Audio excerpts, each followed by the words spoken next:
Yo, this is RWO Madness. I am your host, the Macho Ram. And, we're going to start getting into doing these video podcasts. So we're just, bear with us, messing around, see if you guys like it out there. If this is something that you'll watch, like and subscribe. We try to keep you entertained with some of the stuff that we like that maybe you like, and I'm off today, day off. I get very bored. And if I don't do something, I'm gonna want to drink. I'm gonna want to get some beer, just get all fucked up, you know what I mean? And at my age, I'm not trying to really do that as much anymore because it only leads to fucking diabetes, liver fucking problems, you know what I'm saying? So any of you youngsters out there, enjoy your youth, people in their 20s, enjoy that shit, fucking get it out of your system, because by the time you hit 30, your body's starting to be overloaded with all that fucking, the yeast and the beer, all that sugar, you know what I'm saying, that you're just dumping in your body. If you fucking have an 18-pack, I used to drink an 18-pack a night, and that was not very hard for me to do. And I'm sure, I could probably still put them away now, but, I contribute to my non-drinking as much to marijuana, you know what I'm saying? When I was a kid, I was always taught that, it's not bad, it's something adults do, or when you get that age, you can do whatever you want, or, my parents didn't really give a fuck, not in a bad way, but they just didn't, they'd rather have me smoke bud at home than to, and discover what it is and what it's about, and see if it's for me, and it was, because I was kind of an angry person all the time, angry at this, angry at that, and weed just calms me down, puts me on just a great level, you know what I'm saying, just relax, just all my worries, all my stress kind of leaves, you know what I'm saying, I can regroup, I can kind of really just get my creative juices going. Instead of just, being, don't get me wrong, I still like to have some 805 beer and have I might even do it tonight, I'm trying to do some more podcasting later, probably hit up my my lucha homie over in Australia. We do a podcast called Straight Off the Turnbuckle. We got a couple of episodes so far. One that's out, another that's still, I think, in the editing room, because my partner likes to, he wants everything kind of pristine and perfect, and me, I'm more or less, I think the audience kind of likes the gritty, they like mistakes, they like to see something organic, you know what I mean, shit don't have to be perfect, you know what I'm saying, because, man, when I'm driving in my car, and I heard some crazy podcasts like the one we're on, I heard these guys just so full of shit, especially that Macho Ram character, he just fucking sometimes talks about nonsense, you know what I'm saying, Spliff comes in with the rap knowledge and the sports, we're all Ram fans except for Tainted. Tainted's Dallas Cowboys, he's he got fucked up on Halloween. Shout out to Tainted out there. Oh man, and that used to be me, I'd be the one all fucked up, passed out on the grass. Sorry, Tainted, I hadn't seen you like that ever. I didn't know when you drink, you get a little loose, you get a little crazy. There was a couple times I believed that you punched me. And, it was all good, you know what I'm saying? It was definitely all good. I thought it was a wild night. And, shit, man. Memories are memories, no matter what they are. Definitely fucking Tainted had a good time.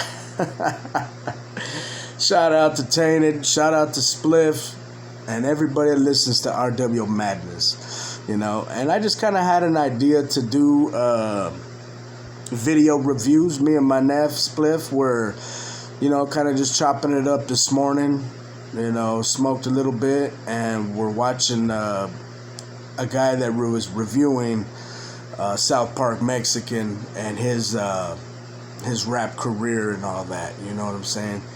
And the guy just had like a microwave in the background, and he's just talking, smoking, and reviewing music, man. And I thought that was cool, because sometimes, like, I'm one of those guys that if I'm into something, I get into it all the way. You know, I'm an extremist.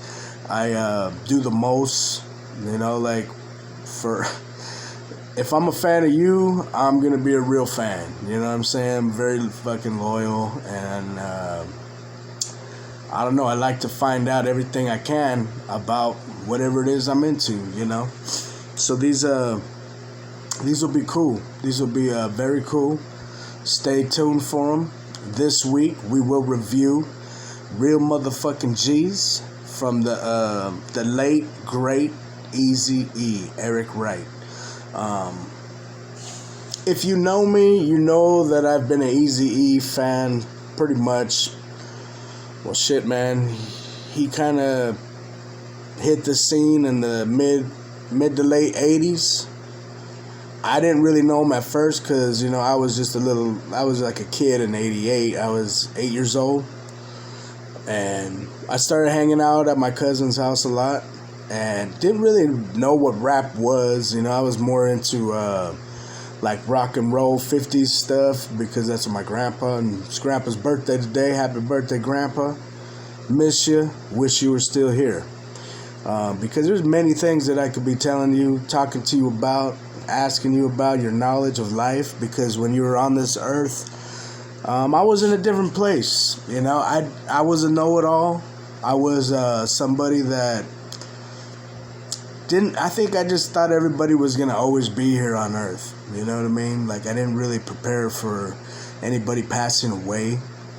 So, shout out to Gramps, you know? Grandpa Manuel. Crazy motherfucker. If anybody knew him, man, he was a no bullshit type of guy, you know? Maybe that's where I get a lot of my don't give a fuck type attitude. Is basically from him, you know. He just was somebody that worked hard for the family, played hard, and just didn't take shit from nobody, you know what I'm saying? Like, that's just who he was. But on to Eazy-E.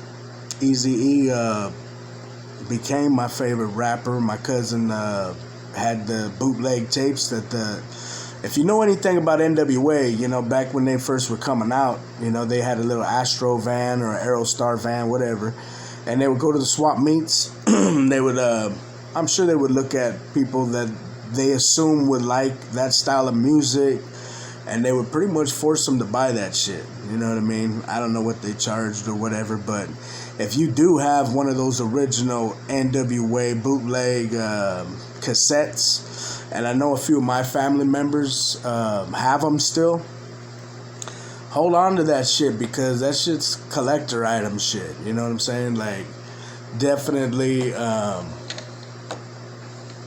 something I would love to have. You know what I'm saying? Like, on display somewhere with maybe like in a shadow box, you know, where Eazy-E just, you know, has like maybe a set of Lokes, a Compton. I mean, when he died, I was that into Eazy-E that, you know, I would never, you know, wear a Compton hat because I'm not from Compton. You know what I'm saying? I'm one of those type of guys that I can't wear, you know, a Riverside shirt if I'm not from Riverside. I was born in Riverside, but you know what I'm saying? Like, I'm from Elsinore, Lake Elsinore, California. Shout out to Lake Elsinore out there. The home of the Lake Elsinore Storm and methamphetamine. Anyway, so I had a Compton hat, Lokes, and like a black bandana, and I would put it on my my dresser with like a candle, like when Eazy-E passed, and that it stayed in my room like for as long as I lived at home, you know, and I was out when I think I was about 17, 18 years old. I left home, but I had the Source magazine with Easy on the cover, where it had a gold frame, a black magazine with the gold frame with the Easy E picture with him without the lokes, and you know, the days. But man, such a fan. I was so like fucked up when he died. I didn't know what to do. You know what I'm saying? Like it did affect me. You know, like that sounds kind of funny because, you know, I didn't know him, you know, or nothing like that. But you know, you get to the point where you think that, you know, you do know these people. You know, it's cool, but Eazy-E was a real motherfucker. You know, he was a businessman. He was somebody that, you know, knew how to make money. And if you're somebody that could make him money, he'd fuck with you. You know what I'm saying? He took Dre. He took Cube, Ran and Yella, and made NWA, made Ruthless Records. And they all, you know, had their roles. You know what I'm saying? And I think what NWA didn't get was, I think they thought because they were Eazy's friend that they deserved what Eazy got. You know what I'm saying? And when the contracts came out, and they pretty much were not happy with them. Well, Ice Cube wasn't happy with them in particularly. He thought he needed to be paid more for stuff that he wrote, and which he, you know, pretty much right. But company just started, man. There's a lot of expenses that you're not seeing that, you know, that had to be paid. And you want to point fingers at Jerry Haller and discredit him because you think, you know, he's just some white dude, Jew, that is trying to just take your money. Well, Eazy-E hired him to be the manager. You know what I'm saying? And Eazy wanted his money to make the most, but those guys, you know, they weren't the owner of the record company, so why did they? Why would they make more than him? You know what I'm saying? So, but Cube did the right thing ultimately because he's very successful. You can't fucking deny that. You know, his rap career skyrocketed after NWA. He was a solo artist. I mean, Ice Cube was a fucking talented man, you know, and he went out and made his money because of Eazy-E. Eazy-E telling him, like, at Ruthless Records, this is you and this is me. Now you go bounce out. Now you go bounce and make your own record company. That's all your money now. Now you're up here. But with Ruthless, you're never going to be up here. You're going to be down there. Down where? Down there. And, you know, Cube did the thing he needed to do. Went out, started making, you know, horrible movies. No, I'm just kidding. But for real, Anaconda sucked. What other bullshit movie was he in? Like, I honestly only watched Boys in the Hood. What other one? What other one was he in? That fucking one with Higher Learning or something like that. Friday was the fucking classic movies, you know.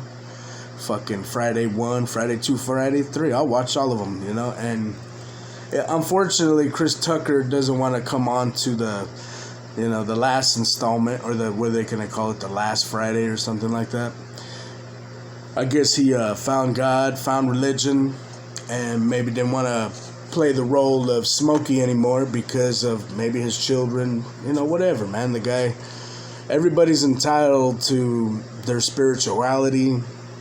Everybody's entitled to whatever they believe in, you know what I'm saying? So if he feels that way, you got to respect his decision. And Ice Cube and them, if they want to make another one, unfortunately, they'll probably have to make it without him.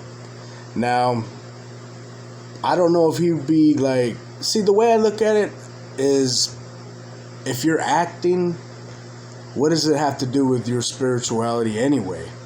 You're showing a role that is a true life role that somebody else lives every day. What's wrong with you playing that character in God's eyes? Because obviously God made everything. God made people. God made, Smokies out there. You know what I'm saying? And so I don't know, whatever, but I know The Last Friday would be dope as fuck with Smokey, Big Worm. But shit, man, if you can't get the original cast, maybe just leave it at the 3 movies and just be happy you got paid with them, Maybe make a new movie called Tuesday or Wednesday.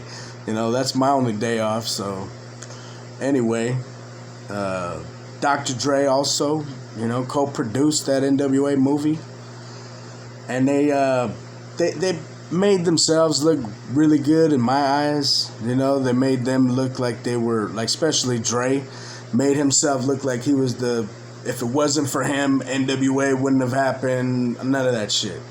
And he's right on a certain aspect, you know what I'm saying? Like, he's right as far as musically, it wouldn't have been as tight, but ultimately, Eazy-E deserves more credit than they gave him in that movie. And that's what I'll say. And hopefully his kids, 13 or 14 kids, hopefully they got royalties off of that movie. Hopefully the family got paid. Hopefully all of it didn't go to Tamika Wright.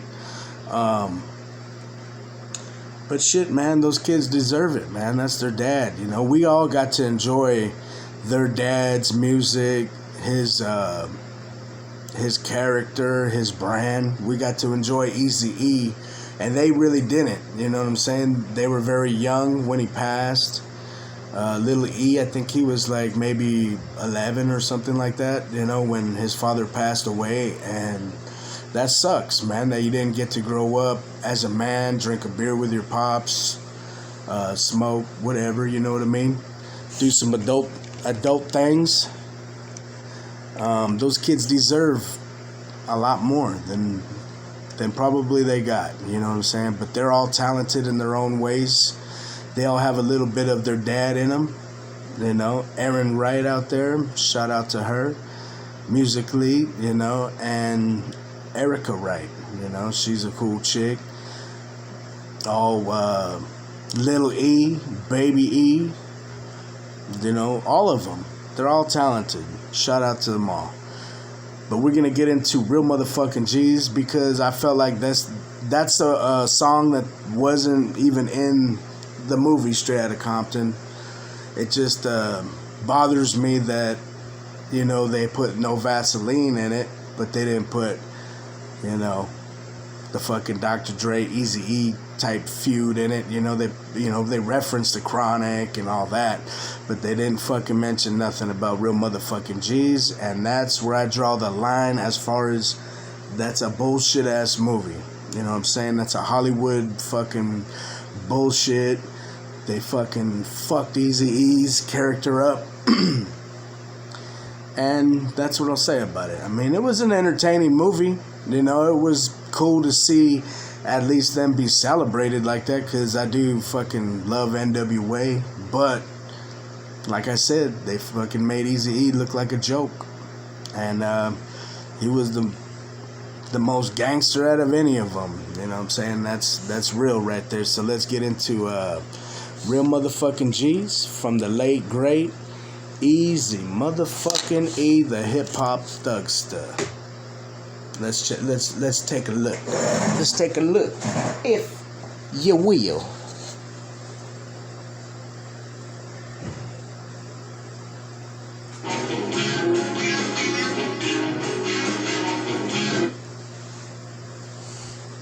Excuse the porn music.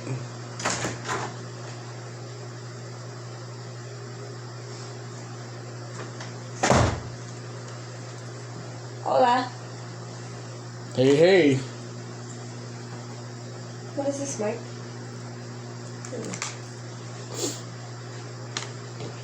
Why do you have it so dark this shit? Oh, we're doing a podcast. Oh, hello everyone. We're doing a video review, and we're about to get into Real Motherfucking G's right now from Eazy-E. I'm Eazy-E. I got bitches galore. You may have a lot of bitches, but I got much more. That's not the right song, but very good, very good. Sorry, folks, we had to watch this little commercial and shit right here. Here we go. Sorry to keep you waiting.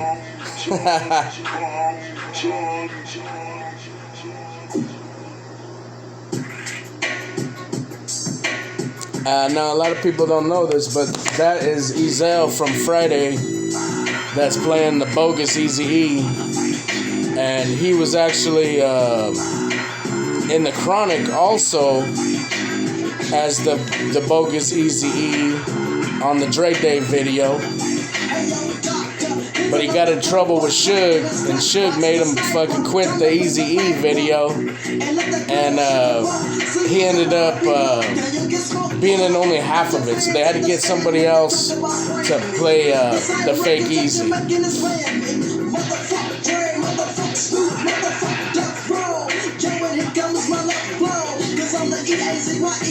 One of the hardest diss records that didn't get a lot of airplay back in the days. Didn't really surface till later on in life.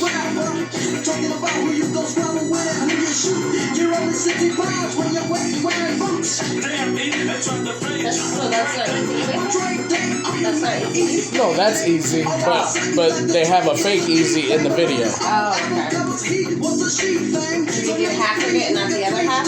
Yeah, like in the beginning of it was the guy from Friday, but then that's not him. Because if you remember the Dre Day video, they had a fake Eazy. Yeah. The good old days. Let's go back. That's right. Oh, there's the host.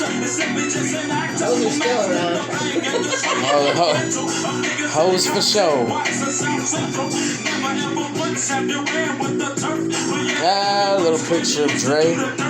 Tell me who's a witness to your fucking work. So you never had no business. So say the drama jerk. Niggas straight kill me, knowing that they breached us. This is going out to your studio gangsters. See, I did dirt, put in work, and many niggas can watch that. So since I got straight, I got the right to rap about that. But niggas like you, I gotta hate you, cause I'm just tired of suburban niggas talking about the government projects. Knowing you ain't seen no parts of the streets. G. Think you started trying to bang around the time of the peace treaty.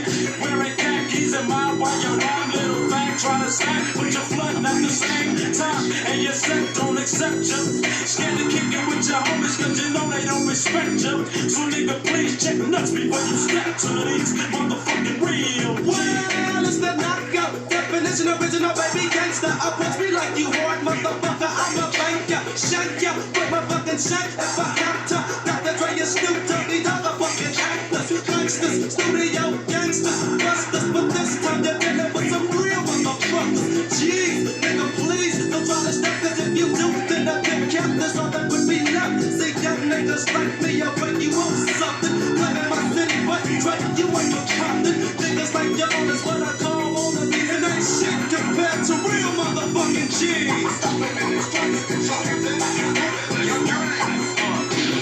I never met an OG who never did shit wrong. You tried to diss the Eazy-E, so now nigga it's on you and your doggy dog. You think that y'all hogging shit. Both of you bitches can come and suck my doggy dick. Even like a bitch don't make your shit, but then again some niggas think it makes a mess. Damn, it's a trip how a nigga can switch so quick from wearing lipstick to smoking on chronic and picnics. And now you think you're bigger, but to me you ain't nothing but a bitch ass nigga. That ain't worth the food stamp. And at death row, I hear you getting treated like boot camp. Gotta follow your sergeant's directions or get your ass pumped with this Smith and Wesson. Learn a lesson from the E's. Stay in your place and don't step to real motherfucking G's.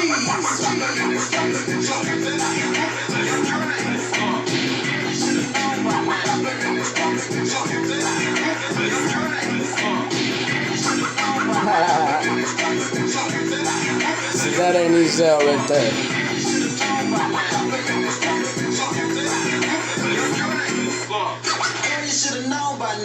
Easy W. That's right.